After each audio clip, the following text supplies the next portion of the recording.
Antonio de Oliveira Salazar voit le jour le 28 avril 1889 à Vimeiro, dans une famille modeste mais profondément catholique. Son père était régisseur de terre pour un riche propriétaire et sa mère cantinière. Salazar est le dernier de la famille, ayant déjà 4 sœurs. À 11 ans, il entre au séminaire de Viseu. Il se distingue comme un enfant complet et sérieux, passant son temps à lire plutôt qu'à jouer avec les autres. À 16 ans, il entame ses études de théologie et reste profondément marqué par saint Thomas d'Aquin. Il finira ses études de théologie à 19 ans, avec la meilleure note de l'année. Il songe devenir prêtre, mais deviendra finalement répétiteur dans une école avant de reprendre ses études à la faculté de Coimbra. L'année 1908 représente une année noire pour le Portugal. Le 1er février, le roi Charles Ier ainsi que son fils Louis-Philippe de Bragance est assassiné place du Commerce à Lisbonne par Alfredo Luis da Costa et Manuel Buica, 2 Carbonari. Le carbonarisme, parfois appelé charbonnerie, est un mouvement ésotérique et secret à forte connotation politique et étroitement lié à la franc-maçonnerie. C'est ce même mouvement du carbonarisme qui s'occupa entre autres de l'unification italienne.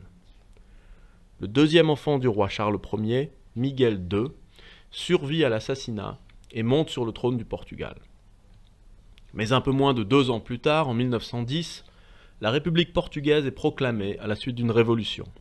Révolution portée par le Parti républicain en lien ouvert avec les Carbonari et fomentée par les loges maçonniques. Cette révolution ne sera pas seulement anti-monarchique, mais aussi anticléricale. La famille royale est forcée à l'exil. La République fait son trou. On veut déjà convertir des églises en musées. Salazar rejoindra en 1912 une association, le CADC, menée par le militant catholique Cordeiro, et son hebdomadaire L'Impartial, où il écrira des articles. La situation portugaise est chaotique. Plusieurs soulèvements monarchistes ou même socialistes seront infructueux. Salazar prépare 2 thèses lors de ses études d'économie, une sur l'agio de l'or et une autre sur la question du blé. Il devient en 1918 professeur d'économie à l'université de Coimbra, en plus de ses diplômes de droit. Salazar est un professeur très apprécié, mais il refusera toujours les honneurs et les avantages de sa fonction. Une cabale politique est même organisée contre lui, mais aura l'effet d'un coup d'épée dans l'eau. Il gardera son poste.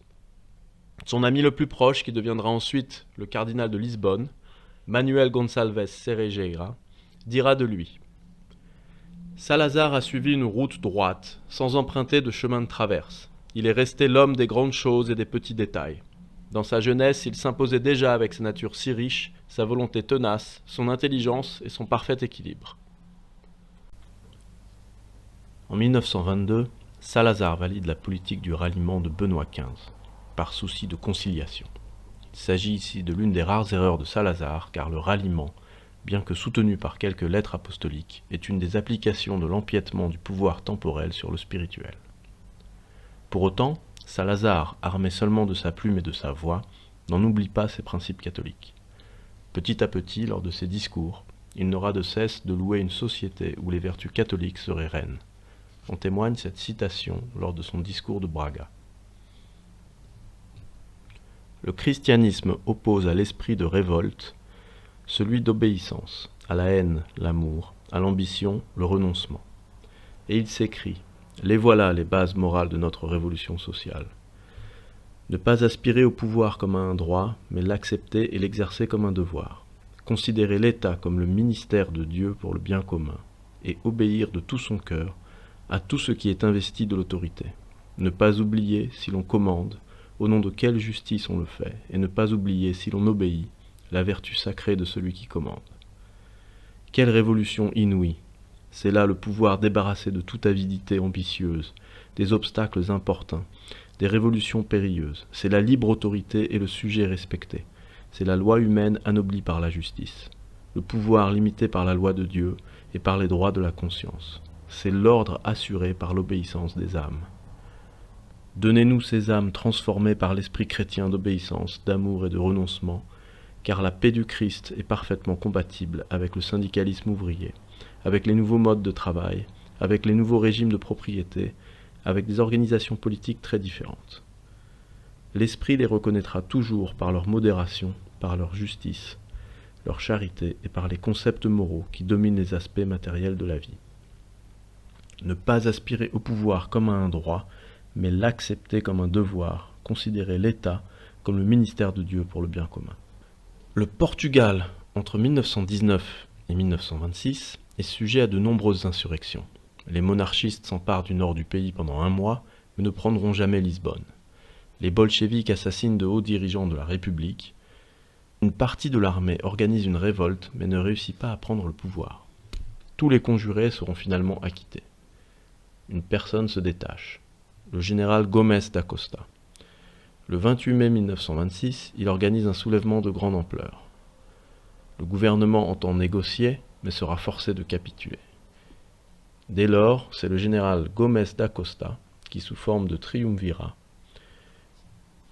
commandera le Portugal, assisté d'un ancien du gouvernement, Cabacedas, et du commandant Ochoa. Petit à petit, d'autres hommes rejoindront le gouvernement. Le journal monarchique L'Axao Realista dira de cet épisode de cohabitation entre Cabacedas, le républicain maçonnique, et Gomes da Costa: l'armée s'est révoltée au nom de l'intérêt national, et parce que l'intérêt national la guide. L'armée impose la suppression du Parlement, la concentration du pouvoir responsable dans les mains des chefs, l'établissement d'une dictature de salut public assistée d'un conseil technique, c'est-à-dire un système d'autorité aidé par un système de compétences. Ils se trompent ceux qui supposent que la question se réduit aux convulsions des partis constitutionnels devant la peur d'une victoire d'un gouvernement fort. Le conflit est autre, le duel est plus vaste et plus significatif. D'un côté, la sève historique, la ligne de renaissance de la race au service de sa tradition et de sa discipline. De l'autre, le virus maçonnique. Le général Gomes da Costa finira par déposer Cabeçadas, mais il se heurtera toujours aux réalités de la politique qu'il ne maîtrisait pas vraiment. Il se proclame président et nomme Salazar au ministère des Finances. Gomes da Costa finira par être arrêté et céder sa place au général Carmona. En 1927, une insurrection de gauche mettra le pays en branle pendant 5 jours. Carmona procède à 600 déportations de séditieux outre-mer et doit désormais jouer serré. Il réoriente le gouvernement vers le centre droit et tente de créer une union nationale républicaine. En 1928, le général Carmona est élu président. Salazar lui promet que le budget de l'État sera redressé en 1 an, soit 2 ans de moins que les prévisions de la Société des Nations. À la suite d'une loi sur la limitation de certains actes extérieurs du culte, Salazar remet sa démission. Il avait dit que jamais il ne ferait partie d'un gouvernement anticlérical. Il retrouvera sa place dans le prochain gouvernement. À mesure qu'il devient de plus en plus populaire, Salazar, qui parle peu dans les médias, s'épanche sur le futur possible du Portugal et la nécessité d'une nouvelle constitution. La réorganisation constitutionnelle de l'État doit se fonder sur un nationalisme solide, prudent, conciliateur, qui tâchera d'assurer la coexistence et l'activité régulière de tous les éléments naturels, traditionnels et progressifs de la société. Parmi ces éléments, nous devons compter spécialement sur la famille, la corporation morale et économique, la paroisse et la commune. Il me semble que les garanties politiques de ces facteurs primordiaux doivent avoir leur consécration dans la Constitution portugaise, de façon qu'ils puissent avoir une influence directe ou indirecte sur la formation des corps suprêmes de l'État. Alors seulement l'État sera l'expression juridique de la nation dans la réalité de sa vie collective. Il se voit confier le ministère de l'Intérieur et des colonies en plus des finances. Il parle aussi ouvertement de s'opposer au libéralisme. En résumé, on prétend construire l'État social et corporatif en rapport étroit avec la constitution naturelle de la société. Les familles, les paroisses, les communes, les corporations où se trouvent les citoyens avec leur liberté juridique fondamentale sont les organismes qui composent la nation et comme tels, ils doivent intervenir directement dans la constitution des corps suprêmes de l'État. Voilà une expression plus fidèle que n'importe quelle autre du système représentatif. Salazar s'exprimera aussi devant l'armée à plusieurs reprises et commence à s'ériger en chef.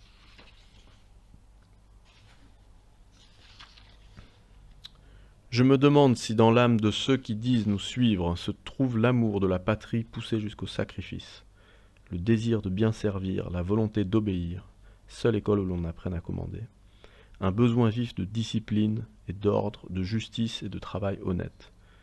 Et ce n'est pas là un programme à l'usage des anges, à peine sont-ce les conditions indispensables pour des hommes qui se proposant de sauver le pays, ne doivent plus faire obstacle à son salut. Il ne s'agit pas de gagner sa vie, mais d'assumer de hautes missions sociales. Nous devons prendre garde avec calme, mais avec fermeté à la désorientation présente et mettre dans la défense de l'intérêt de la collectivité au moins autant d'énergie et de décision que les autres en mettent à nous imposer l'intérêt de leur groupe, de leur parti, de leur classe, ou simplement le triomphe de leur idéologie égarée. C'est notre devoir de gouvernant, c'est votre devoir de soldat. En vérité, en rappelant les principes supérieurs de la fonction militaire, je n'ai pas prétendu autre chose qu'aviver dans votre esprit la haute conscience de votre position et la notion exacte de vos responsabilités. Aux accusations de fascisme, Salazar rétorque. Notre dictature se rapproche évidemment de la dictature fasciste par le renforcement de l'autorité, la guerre déclarée à certains principes de démocratie, par son caractère nationaliste, sa préoccupation de l'ordre social. Elle s'en éloigne cependant par ses procédés de rénovation. La dictature fasciste tend vers un césarisme païen, vers un État nouveau qui ne connaît pas les limites d'ordre juridique ou moral, qui marche à son but sans rencontrer ni embarras ni obstacle. Mussolini est un admirable opportuniste de l'action. Tantôt il va à droite, tantôt il va à gauche. Aujourd'hui il combat l'Église, mais peu après c'est lui-même qui fait le traité de Latran, pour faire dissoudre, quelques mois après, les associations catholiques. Je le sens tiraillé entre l'élite qu'il a su former, qui le sert avec tant d'intelligence, et la rue, à qui il est de temps en temps obligé de plaire. Je ne doute pas de l'œuvre moralisatrice de Mussolini. Je dis que certaines affirmations et attitudes d'ordre moral sont imposées par Mussolini au fascisme, et non à Mussolini par le fascisme. Il veut que ce soit ainsi, et pourrait vouloir autrement sans se contredire. Au contraire, les limites dans lesquelles nous prétendons travailler sont imposées par les principes fondamentaux de l'État nouveau portugais à notre action, à l'action des dirigeants. Nos lois sont moins sévères, nos habitudes moins polissées, mais l'État est moins absolu et nous ne proclamons pas omnipotent. Politique de Salazar se rapproche d'ailleurs de celle de Maurras, du politique d'abord. La tempête révolutionnaire qui agite le monde et menace les fondements de l'ordre social impose comme la première de toutes les nécessités celle de s'emparer du pouvoir public, de conquérir l'État et de défendre avec intransigeance les positions de l'ordre. Mais la possession de l'État, condition essentielle pour sauver la nation du désordre et de la ruine sociale, n'est pas un facteur suffisant de rénovation matérielle ou morale et ne peut à elle seule garantir la stabilité, l'avenir de l'œuvre réalisée. Cela devra s'affirmer dans la réforme de l'éducation. En un mot, ayons l'État en main, mais orientons dans le bon sens, l'intelligence et la volonté des Portugais. C'est en 1933 que Salazar soumettra au plébiscite sa nouvelle constitution. Elle sera acceptée par 719 364 oui contre 5 955 non. L'Estado Novo, en français, l'État nouveau, verra donc le jour. Voilà comment, entre autres, Salazar lui-même décrit l'État nouveau, à la fois critique de la démocratie et du socialisme, et se rapprochant de la doctrine nationale chrétienne. Nous avons poussé l'État, d'abord vers une passivité absolue, indifférente, volontairement ou non, à l'organisation de l'économie nationale et ensuite vers un interventionnisme absorbant qui réglait la production, le partage, la consommation des richesses. Par cet interventionnisme toujours et partout où il en a usé, l'État a stérilisé les initiatives, s'est chargé de fonctionnaires, a augmenté démesurément les dépenses et les impôts, réduit la production, dilapidé de grandes sommes de richesses privées, restreint la liberté individuelle, devenant de la sorte un lourd et insupportable ennemi de la nation. Ceux qui, aveuglément, poussés par la logique de leurs faux principes, ont voulu aller jusqu'aux dernières conclusions, ont monté la machine avec tout le faste des grands plans, avec la rigueur apparente de la science et de la meilleure technique, mais le travailleur libre, l'homme, a disparu. Entraîné dans le colossal engrenage, sans élasticité et sans esprit, On a vu les ouvriers mobilisés comme des machines ou transportés comme du bétail parce que dans telle région, l'herbe des pâturages a manqué. En résumé, la richesse, les biens, la production ne constituent pas en eux-mêmes des buts à atteindre, ils doivent réaliser l'intérêt individuel et l'intérêt collectif. Ils ne signifient rien s'ils ne sont pas appropriés à la conservation et à l'élévation de la vie humaine. À cet objectif doivent obéir la production nationale et l'activité administrative de l'État, disposées l'une et l'autre autant que possible selon l'ordre rationnel des besoins les plus nécessaires des individus et de la nation. Si beaucoup d'hommes ne disposent pour vivre que du produit de leur travail, deux conclusions s'imposent. L'une, c'est qu'il faut organiser l'économie nationale de façon que les travailleurs aient du travail. L'autre est que ce travail doit être réglé et organisé de telle manière que les salaires permettent aux travailleurs de vivre.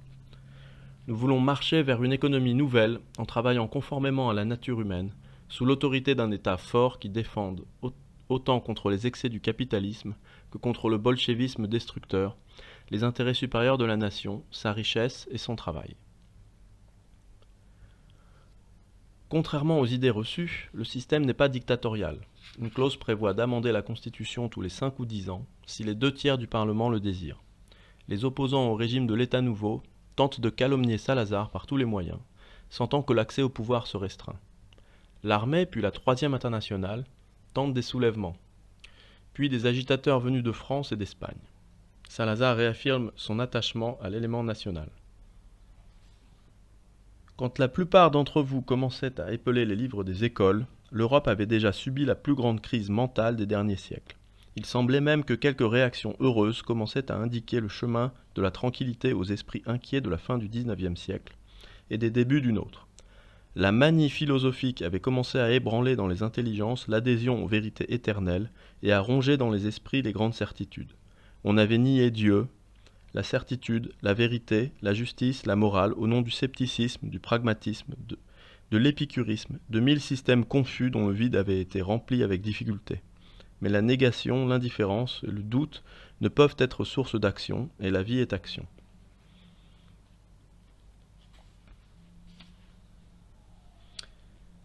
Le nationalisme de l'État nouveau n'est pas et ne pourra jamais être une doctrine d'isolement agressif, idéologique ou politique, car il s'incorpore, comme d'ailleurs avec toute notre histoire, dans l'œuvre de coopération amicale avec les autres peuples. Nous le considérons aussi éloigné du libéralisme individualiste, né à l'étranger, et de l'internationalisme de gauche que d'autres systèmes théoriques et pratiques, nés aussi à l'étranger par réaction contre eux. L'État nouveau n'a pas seulement entrepris de supprimer les anciens partis, en même temps que l'individualisme et le parlementarisme, il offre aussi une résistance invincible à des courants qui en dérivent par la force de la logique révolutionnaire, ou qui, d'une façon ou d'une autre, représentent un excès d'ordre politique ou juridique dans la réaction que ces courants provoquèrent. On trouve sans doute dans le monde des systèmes politiques avec lesquels le nationalisme portugais a des ressemblances et des points de contact, d'ailleurs presque exclusivement restreints à l'idée corporative. Mais dans le procédé de réalisation et surtout dans la conception de l'État et dans l'organisation de l'action politique et civile du gouvernement, les différences sont bien nettes. Il faut éloigner de nous la tendance à la formation de ce qu'on pourrait appeler l'État totalitaire, qui subordonnerait tout sans exception à l'idée de nation ou de race par lui représentée, qui se présenterait comme un être omnipotent, principe et fin de lui-même, auquel devraient être assujetties toutes les manifestations individuelles ou collectives, et pourrait donner naissance à un absolutisme pire que celui auquel les régimes libéraux avaient succédé. Un État pareil serait essentiellement païen, incompatible par sa nature avec le génie de notre civilisation chrétienne et nous mènerait tôt ou tard à des révolutions semblables à celles qui affligèrent les vieux régimes historiques et qui sait même à de nouvelles guerres religieuses plus graves que les anciennes. La Constitution approuvée par le plébiscite populaire rejette, parce qu'inconciliable avec ses objectifs, tout ce qui directement ou indirectement provient de cette conception totalitaire. Elle impose à l'État le respect pour les garanties dérivées de la nature en faveur des individus, des familles, des corporations et des autarchies locales. Elle assure la liberté et l'inviolabilité des croyances et des pratiques religieuses. Elle attribue aux parents et à leurs représentants l'instruction et l'éducation des enfants. Elle garantit la propriété, le capital et le travail dans l'harmonie sociale. Elle reconnaît l'Église avec ses organisations qui lui sont propres et la laisse libre d'exercer son action spirituelle. Salazar mènera une partie des bases de sa politique sur le corporatisme. Il ne s'agit pas de regrouper des gens représentant un secteur d'activité, mais d'orienter le pays entier vers le bien commun, passer de l'intérêt de groupe à l'intérêt général. La première chambre corporative comportera des représentants de 23 secteurs. Les opposants portugais ne peuvent plus réellement atteindre Salazar. Ils font donc appel à l'étranger auprès des internationales. Le complot contre la révolution nationale est permanent. Salazar décide de frapper fort et d'interdire la franc-maçonnerie. Le Portugal l'avait déjà fait en 1823. Le rapporteur de la loi, M. Abel de Andrade, dit ceci dans son rapport. Les sociétés secrètes, quel que soit le contenu de leur doctrine et leur méthode, ne doivent pas être autorisées dans le régime civil du XXe siècle. Ont seul le droit de vivre la vie sociale sous ses divers aspects, les sociétés ayant la possibilité de répondre pleinement de leurs actes. Celles qui se mettent en situation de ne pouvoir assumer cette responsabilité n'ont pas le droit d'existence. Les sociétés, comme toute autre expression de la vie moderne, doivent vivre d'une vie ouverte et en pleine lumière. Celles qui redoutent d'en affronter la clarté sont par cela même suspectes. Elles masquent quelque chose de périlleux.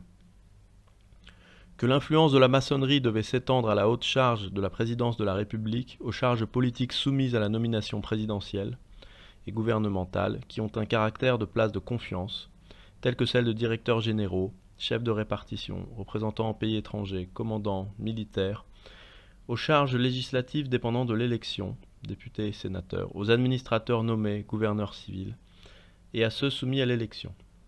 Que le Grand Orient lusitanien uni devait intervenir collectivement dans l'approbation des projets de loi, que l'influence maçonnique devait s'exercer simultanément dans toutes les forces de direction sociale, gouvernement, politique, commerce, industrie, défense, militaire, presse, diplomatie, éducation, assistance.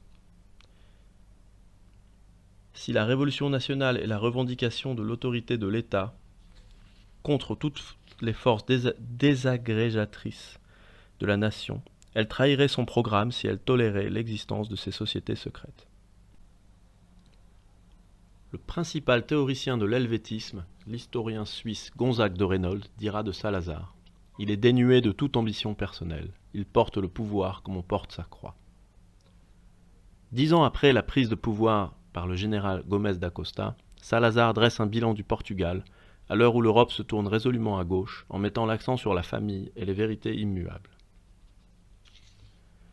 Quand la famille se défait, la maison se défait, le foyer se défait, les liens de parenté se dénouent pour laisser les hommes devant l'État, isolés, étrangers, sans attache et dépouillés moralement de plus de la moitié d'eux-mêmes. Le nom se perd, on devient un numéro, la vie sociale prend aussitôt un aspect différent. La famille est l'origine nécessaire de la vie, source de richesse morale, stimulant des efforts de l'homme dans la lutte pour la paix de chaque jour. Nous ne discutons pas le travail, ni comme droit, ni comme obligation. Ni comme droit parce que ce serait obliger ceux qui n'ont que leurs bras à mourir de faim, ni comme obligation parce que ce serait concéder aux riches le droit de vivre du travail des pauvres. Il est contraire à la nature des choses que le travail cesse en aucune circonstance d'être facteur de richesse pour se convertir en source de misère. Aux âmes déchirées par le doute et le négativisme du siècle, nous avons tenté de restituer le réconfort des grandes certitudes. Nous n'avons pas discuté Dieu et la vertu, nous n'avons pas discuté la patrie et son histoire, nous n'avons pas discuté l'autorité et son prestige, nous n'avons pas discuté la famille et la morale, nous n'avons pas discuté la gloire du travail et le devoir de travailler. Si la foi n'est pas un mensonge, elle est une source inépuisable de vie spirituelle, mais si comme vertu elle est don de Dieu, nous ne comprenons ni qu'on ne l'impose par la force, ni qu'il y ait avantage à contrarier son action. Au cours de l'histoire, on a vu souvent le programme des gouvernements ou d'États étendre aux âmes l'anxiété du despotisme et détruire en elles le germe de la foi. Tâche sans gloire. Le temps passé, on répare les dégâts, on reconstitue les églises et le culte, mais on ne peut plus faire surgir des vertus qui n'étaient plus pratiquées, ni éviter la triste désolation des âmes qui ont perdu un monde. Nous plaçons sans crainte le nationalisme portugais à la base indestructible de l'État nouveau. Primo parce qu'il est le plus clair impératif de notre histoire, secondo parce qu'il est un facteur inestimable de progrès et d'élévation sociale. Nous ne discutons pas la patrie. Nous ne discutons pas l'autorité. Elle est un fait et une nécessité. Elle ne disparaît que pour se reconstituer, on ne la combat que pour la livrer en d'autres mains.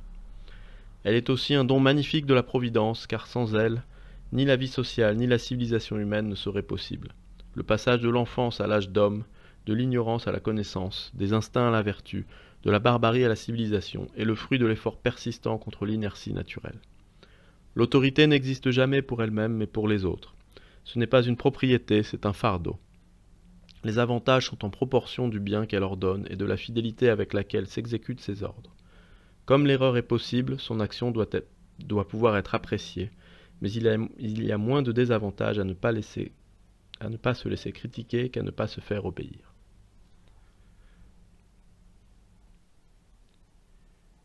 Salazar commence à donner de l'importance aux colonies. Ces peuples ayant été évangélisés méritent que l'on s'occupe d'eux. L'Espagne, en pleine guerre civile, plonge le Portugal dans un mini-conflit. 2 bateaux de guerre portugais se mutinent pour rejoindre l'Espagne. Salazar ordonne qu'on les bombarde. Il comprend de plus en plus que sous couvert de démocratie, c'est une croisade aux nationalistes et aux catholiques que l'on fait. Il autorise la formation d'une légion portugaise et décide de devenir un État non interventionniste sur la scène internationale. Pire que certains nationalismes, même agressifs, sont certains internationalismes aujourd'hui. En minant la sécurité interne des États, en affaiblissant la cohésion nationale, en permettant la création de partis politiques mus de l'extérieur, on ne marche pas vers une humanité plus amie, fraternelle ou pacifique, mais vers l'hégémonie d'un parti qui, parodiant la race élue, fait la promesse sacrilège à tous les peuples de la rédemption par le crime. Salazar prend le contrôle du ministère de la Guerre et même l'intérim du ministère des Affaires étrangères. Il établit aussi une censure contre ce qu'il considère comme de mauvais écrits, comme par exemple le Capital de Karl Marx. Nous ne sommes pas séduits ni entièrement satisfaits par la richesse, le luxe de la technique, un outillage qui amoindrit l'homme, le délire de la mécanique, ou le colossal, le démesuré, l'unique, la force brutale, tant que l'aile de l'esprit ne les a pas touchés pour les mettre au service d'une vie chaque jour plus belle, plus élevée, plus noble. D'une civilisation qui retourne scientifiquement à la jungle, nous sommes séparés sans rémission par le spiritualisme, source, âme, vie de notre histoire. Nous nous refusons à nourrir les pauvres d'illusions, mais nous voulons à tout prix préserver de la vague qui déferle sur le monde la simplicité de la vie, la pureté des mœurs, la douceur des sentiments. L'équilibre des relations sociales, cet air familial, modeste mais digne, qui est le propre de la vie portugaise, et au-delà des conquêtes ou reconquêtes de nos traditions, c'est la paix sociale que nous prétendons sauver. Nous sommes contre toutes les grandes hérésies de notre temps, d'autant plus que nous n'avons jamais eu la preuve qu'il exista un seul endroit au monde où la liberté de propager de pareilles hérésies eût été source de bien. Cette liberté, quand on l'accorde aux barbares des temps modernes, ne sert qu'à miner les fondements de notre civilisation. Nous pensons que les nations sont en train de gaspiller leur patrimoine moral. L'unité morale et religieuse n'existe malheureusement plus nulle part, mais chaque nation possède encore une réserve de sentiments dont on devrait exalter la noblesse pour ne pas la laisser se perdre. L'élite qui détient ces sentiments diminuera chaque jour davantage dans la folie de notre temps, où la soif des jouissances matérielles et la dissolution des mœurs ont corrompu la richesse et ses sources, le travail et ses applications, la famille et sa valeur sociale. Si le monde ne connaît pas une longue période d'idéalisme, de spiritualisme et de vertus civiques et morales, il ne semble pas qu'il sera possible de surmonter les difficultés de notre temps. Salazar survit même à l'explosion d'une bombe, le 4 juillet 1937, en garant sa voiture près de la maison d'un ami. Il s'étonnera du rôle de l'Angleterre, qu'il trouve trop pro-communiste à son goût en Espagne. Il se détache des 2 camps qui se préparent à la guerre mondiale et fait tout pour assurer l'indépendance du Portugal sur tous les plans. En gros, il va offrir la neutralité à l'Espagne pour éviter à Franco d'être dans la tourmente. Il coupe cependant les liens avec la Tchécoslovaquie. Salazar eut vent de ce que Chamberlain aurait dit au père de Kennedy. Ce sont les Américains et les Juifs du monde entier qui ont poussé l'Angleterre de force dans la guerre. Puis Salazar s'en prend la division en blocs idéologiques qui va conduire à l'affrontement. Lorsque l'Europe donne à entendre qu'il y a des régimes politiques essentiellement agressifs et d'autres animés d'un esprit évangélique, plein de douceur et de respect pour les droits d'autrui, non seulement elle commet une erreur démentie avec éclat par les faits, mais encore elle aboutit à la création artificielle de blocs idéologiques et elle suscite chez les États des problèmes d'ordre intérieur qui sont loin de faciliter les voies d'une entente réciproque. L'Espagne est parvenue à étouffer dans son propre sang le virus qui menaçait la paix et la civilisation de la péninsule. Martyrisée, accablée sous le poids de la souffrance, elle a dû sans nul doute, par une méditation profonde, descendre jusqu'aux racines les plus cachées de son être. Elle tirera de sa conscience ancestrale, de son sang et de sa bravoure indomptable, les principes de l'ordre social et politique nouveau. Au nom de ces principes, elle peut affirmer que s'étant révoltée contre la servitude communiste, elle n'a pas combattu avec tant d'héroïsme pour hypothéquer sous une autre forme son indépendance et sa destinée. La guerre de 39-45 éclate. Salazar exprime sa volonté de rester neutre, quoi qu'il en coûte. En 1940, il signe un concordat avec le Vatican. Quant à nous, 3 questions seulement pouvaient, à mon avis, rendre impossible l'accord parce qu'elles touchent à des points essentiels de doctrine. La reconnaissance d'une règle morale préexistante et supérieure à l'État lui-même, la constitution de la famille, l'éducation. La Constitution de 1933, avec une clairvoyance que nous pouvons maintenant apprécier, a arraché l'État portugais de la tentation de la toute-puissance et de l'irresponsabilité morale et a permis d'attribuer à l'Église, dans la constitution des foyers et la formation de la jeunesse, cette parcelle de mystère et d'infini qu'exige la conscience chrétienne, et que nous ne pourrions remplacer que par de méprisables contrefaçons. Passer outre, en négligeant le reste, ce serait fermer les yeux devant les réalités vivantes de notre époque. Ne pas aller jusque-là, ce serait aussi ne pas tenir suffisamment compte de ce qu'exige une juste liberté et la structure chrétienne de la nation portugaise. Alors que la guerre bat son plein en Europe, Salazar multiplie les déclarations et réaffirme la nature catholique du Portugal. Dans les nations comme dans les familles et chez les individus, vivre vraiment, c'est surtout posséder une pensée supérieure qui domine ou guide l'activité spirituelle et les relations avec les autres hommes et les autres peuples. Et c'est de la vitalité de cette pensée, de la puissance de cet idéal, de sa portée restreinte ou universelle et humaine que proviennent la grandeur des nations, la valeur de leur projection sur terre. Être pauvre en territoire, réduit dans sa population ou en force ou en moyens militaires ne limite pas en soi-même la capacité civilisatrice. Un peuple peut engendrer dans son sein des principes orienteurs d'action universelle, irradiés du flambeau de lumière qui illumine le monde. Quand tout à l'heure montera sur le château la bannière à l'ombre de laquelle s'est fondée notre nationalité, nous verrons comme gage, confirmant notre foi, la croix couvrir comme au premier jour la terre portugaise. En 1941, Salazar se brouille avec Washington. Le sénateur américain Pepper s'octroie en effet le droit de contrôler officiellement le Cap-Vert et les Açores, qui seraient, selon lui, sous la menace d'occupation par les Allemands. Salazar réagit véhément et les Américains font marche arrière. Mais en Extrême-Orient, Pearl Harbor rebat les cartes. Rebelote. Les Anglais annoncent que Macao, possession portugaise, sera occupée par les Japonais. Et pourtant, Macao ne sera pas pris par les Japonais.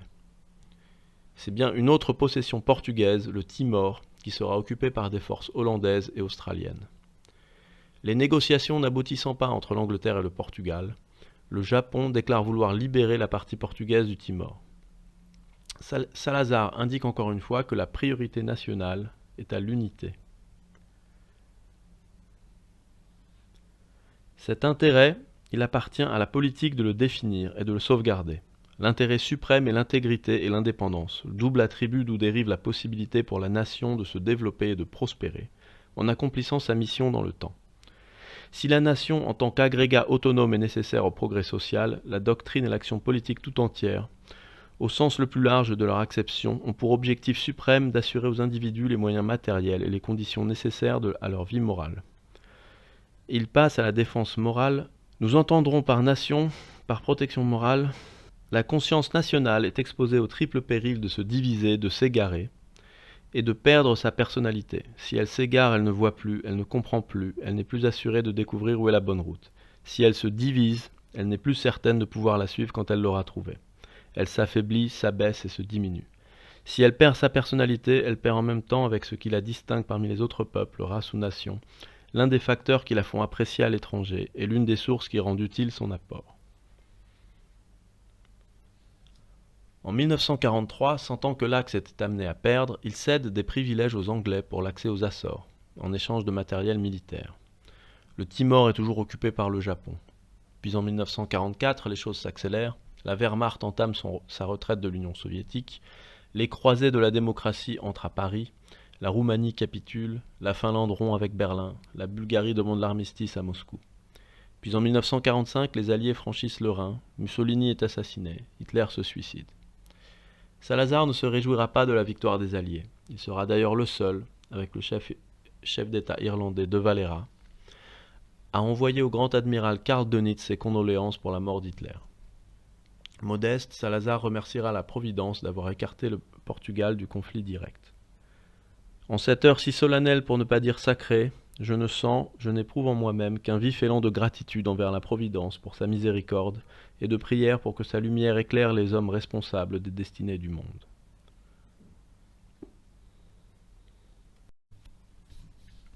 Au sortir de la guerre, Salazar s'interroge sur l'orientation que prendra l'ONU. Il réitère sa vision selon laquelle le cadre national est plus efficace que le cadre supranational. Ni les fédérations artificiellement promulguées ou imposées, ni l'hégémonie des grands États suivis de leurs États vassaux, ni l'organisation des intérêts dans des cadres se situant au-dessus des nations ne seraient surpassés en simplicité, en efficacité et en collaboration pacifique une organisation des agrégats nationaux. Salazar refuse toujours à s'adonner à la démocratie, qu'il considère à juste titre comme un mauvais système. Il y eut bien quelques putschs inoffensifs, mais il gagna toujours les élections tranquillement. Le Portugal retrouve la souveraineté sur le Timor, mais se heurte à un problème en Inde. Le départ des Anglais d'Inde ouvre la porte à tout un processus de décolonisation.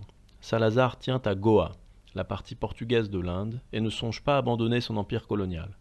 Nous sommes désormais en 1947, mais Salazar tient le cap, ce qui lui vaudra les éloges du pape Pie XII.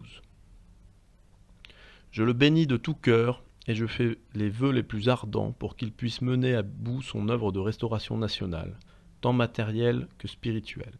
En 1949, il révoquera les lois de bannissement de la famille royale, permettant à la famille de Bragance de retourner vivre au Portugal. Puis en 1953 et jusqu'en 1955, les problèmes ressurgissent à Goa, l'Union indienne voulant reprendre ce territoire portugais. Seul le Brésil se montrera solidaire du Portugal. Salazar, prônant un empire lusophone sur tous les continents, ne compte pas vendre son territoire. Il ira même jusqu'à critiquer les fondements de l'Union européenne, alors en gestation. Cependant, il est un aspect qui nous paraît plus grave, malgré l'obscurité relative dont il s'entoure. Je veux parler du mouvement d'intégration européenne dont beaucoup défendent l'idée en Europe, idée que d'autres, en dehors d'elle, semblent encourager. Si la raison pour laquelle certains États soutiennent la nécessité pour l'Occident européen de ces formes d'intégration est suffisamment claire à mon esprit, je ne suis pas encore parvenu à découvrir les motifs qui en poussent d'autres à accepter, sinon à bénir, cette sorte de liquidation nationale. La constitution hétérogène et dispersée de quelques États européens, l'ampleur de leurs intérêts hors d'Europe, la diversité des institutions qui les régissent, la disparité des climats politiques et moraux qui s'y manifestent, sont autant d'aspects dont je ne suis pas encore parvenu à comprendre comment ils seraient envisagés pour la sauvegarde de ce qu'il y a d'essentiel dans quelques-unes de ces formations historiques. Le processus de décolonisation bat son plein à la fin des années 50. Salazar ira jusqu'à prédire le déclin de l'Europe civilisationnelle. Cette Europe, qui a été le berceau de nations et l'agent missionnaire de la civilisation que nous avons servi et propagé au prix de tant d'efforts, me semble aujourd'hui fatiguée de sa propre grandeur, en partie amollie par les facilités de l'existence. Il réaffirme aussi son opposition légitime et logique à la démocratie et au suffrage universel, ainsi qu'au libéralisme en général. Si la démocratie consiste dans le nivellement par la base, dans le refus d'admettre les inégalités naturelles, si la démocratie consiste à croire que le pouvoir trouve son origine dans la masse et que le gouvernement doit être l'œuvre de la masse et non de l'élite, alors effectivement, j'estime que la démocratie est une fiction. Je ne crois pas au suffrage universel car le vote individuel ne tient pas compte des différences humaines. Je ne crois pas à l'égalité, mais à la hiérarchie. Le libéralisme est un mensonge. Je ne crois pas à la liberté, mais aux libertés. La liberté qui ne s'incline pas devant l'intérêt national, cette liberté-là s'appelle l'anarchie et détruira la nation. De même, un État dont la souveraineté n'est pas limitée par la morale et le droit est totalitaire et nous ne l'admettrons pas. En 1958, certains au Portugal semblent las de l'État nouveau. le président de la République Cravero Lopez, qui avait remplacé le général Carmona, se mue en agitateur et harangue les foules contre Salazar. Il sera remplacé après son mandat par l'amiral Tomás, un fidèle, et élu dans un fauteuil. Salazar refuse toujours les chimères d'un Portugal soumis aux forces capitalistiques internationales et d'un Portugal qui renierait son empire et les caractéristiques de sa nation. 1958 sera tout de même une année très négative, avec les guerres en Afrique du Nord, la mort de Pie XII remplacé par Jean XXIII. Puis en 1959, l'Afrique noire s'enflamme et le communisme triomphe à Cuba. Salazar dira du communisme. Dans de nombreux pays, le communisme pénètre par l'intermédiaire de milieux intellectuels. Il est professé par snobisme par les détenteurs de la fortune et n'a pas grand-chose à voir avec l'histoire ou la pauvreté. Il se présente et se répand comme une philosophie intégrale de l'homme et de la vie et gagne ses adeptes indépendamment de leurs moyens d'existence. Le pire est qu'en dehors du catholicisme, qui peut le contrarier partiellement, le monde occidental a perdu nombre des principes qui l'inspiraient dans le passé et n'a pas encore été capable de formuler un système qui pût valablement être opposé au communisme. Notre chance est que celui-ci, après sa brillante ascension, perdra peu à peu sa force et s'effondrera dans ses contradictions. Il faut aussi noter que la collaboration des nations européennes et africaines prend tout son sens dans une optique catholique. En témoigne une autre citation de Salazar, preuve que son attachement à l'Afrique est principalement basé sur la foi et non calqué sur deux modèles erronés que sont les ambitions néocolonialistes américaines et la subversion communiste. L'Éthiopie, qui a été dès le IVe siècle le bastion de la civilisation chrétienne sur le continent africain, a pris sur elle la mission de défendre la foi et les destinées du christianisme. Pour cela, elle a dû affronter la plus grande puissance militaire de cette époque. Les Portugais, sous les ordres de cet esprit brillant et précurseur que fut le prince Henri le Navigateur et de Vasco de Gama, grand capitaine de tous les temps, avaient réalisé le plus grand exploit de l'histoire nautique, le célèbre voyage par le cap de Bonne-Espérance, et il leur fallait maintenant affronter le même ennemi dans la mer Rouge et sur l'océan Indien. C'est dans cette croisade contre l'islam que nos deux nations ont réalisé l'épopée de leur histoire commune, ce qui donna l'origine à l'installation de notre ambassade au Portugal et de l'ambassade portugaise, dirigée par Rodrigo de Lima en Éthiopie. Ce fait a scellé le destin de nos deux peuples en faisant d'eux les soldats d'une même croisade. Malheureusement, avec le temps, ce sont bien les démoplutocraties occidentales qui, via leur trust apatride et leur néocolonialisme affairiste, s'imposeront. Des politiciens habiles comme Eisenhower essayent en vain de convaincre Salazar de renoncer à son empire via quelques flatteries. Salazar dira en privé à Jacques Plancard d'Assac « Il est bien gentil, mais il croit encore en Jean-Jacques Rousseau ». Salazar sent que l'offensive contre le Portugal passera par l'ONU. Il sait bien que l'ONU a tendance à devenir un parlement international, prélude certain à un nouvel ordre mondial supranational. L'année 1961 sera celle des grandes épreuves pour Salazar. Les forces internationales se déchaînent. Le Portugal aura à gérer une offensive terroriste en Angola et un acte spectaculaire de piraterie dans une tentative de putsch militaire. Un commando de 70 hommes d'une organisation révolutionnaire s'empare du paquebot Santa Maria, en pleine mer des Antilles. Henrique Galvao, ancien prisonnier et personnage très instable, était à la tête de cette opération. Les Américains, persuadés que le régime de Salazar tomberait très vite, avaient sous-estimé la réaction de la marine portugaise. Le navire, voulant aller en Angola, voit son chemin rapidement bloqué. Galvao, acculé et multipliant les déclarations loufoques, rebaptisant le Santa Maria Santa Libertad, Sainte Liberté, sera finalement abandonné par les Américains et son allié, le président de gauche du Brésil, Jânio Quadros. Le bateau reviendra au Portugal, acclamé par une foule immense, qui surprend les observateurs occidentaux, persuadés que le peuple portugais était contre Salazar. Les démocraties occidentales voyaient le Portugal de Salazar comme une brebis galeuse, incapable de s'aligner et de se soumettre à leur vision du monde. Certains ministres, comme le ministre de la Défense Botelho Moniz, réclament sa tête. L'amiral Tomás refuse de destituer Salazar et maintient le cap sans tergiverser. Le gouvernement ne peut demander pardon de considérer l'existence de la patrie comme une chose hors de discussion. Ne pouvant chambouler le Portugal de l'intérieur, les Nations Unies laisseront au président indien Nehru le droit d'envahir Goa sans impunité. Le Portugal perdit alors Goa, non sans résistance des soldats portugais. L'alliance anglaise, alliée de toujours du Portugal, donnait à Salazar un coup amer de trahison. Ni les Anglais ni les Américains ne se sont montrés de fiables alliés sur la question de Goa. Salazar commence par restreindre ses liens avec l'ONU et sera même critique du rôle de l'OTAN.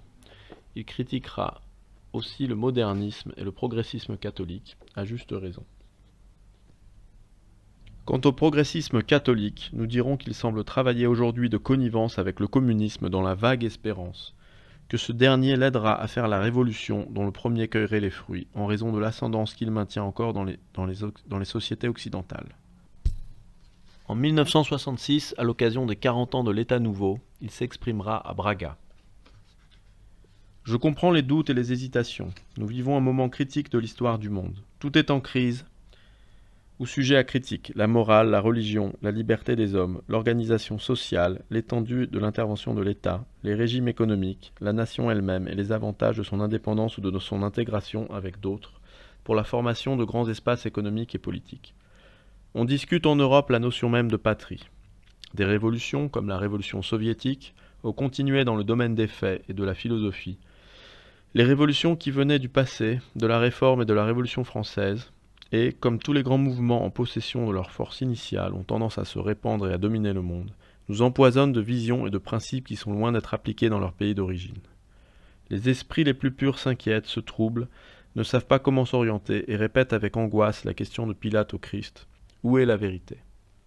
C'est aussi en 1966 que le pont Salazar sur le Tage sera inauguré, une prouesse technique pour l'époque. Mais 2 ans plus tard, en 1968, tombé malade et à la suite d'une opération chirurgicale, Salazar tombe dans le coma.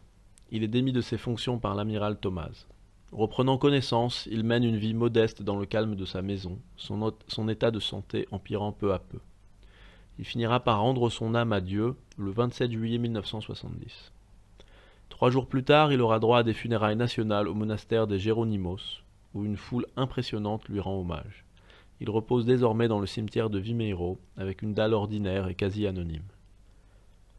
Que retenir de Salazar ? Il fut un homme modeste, touchant ses 15 000 escudos de solde, vivant discrètement et fuyant les honneurs. Il dirigea le pays presque par hasard, sans réellement le vouloir, en ayant pour but de restaurer le calme, la tranquillité publique, le développement de l'éducation et de la culture, le prestige et la cohésion nationale. Tout cela, disait-il, ce ne sont pas les hommes qui le font, mais les principes. Formé à l'école du catholicisme social, de Rerum Novarum de Léon XIII, mais aussi influencé par l'action française de Charles Maurras, l'État nouveau, bâti sur l'amour de la nation, représenté par les corporations dans l'espace économique, et soutenu par une armée fidèle et patriote. Nous terminerons cette vidéo avec une citation de Salazar. Apprenez à vos enfants à travailler, apprenez à vos filles la modestie, apprenez-leur les vertus de l'économie. Et si vous n'en faites pas des saints, faites-en au moins des chrétiens.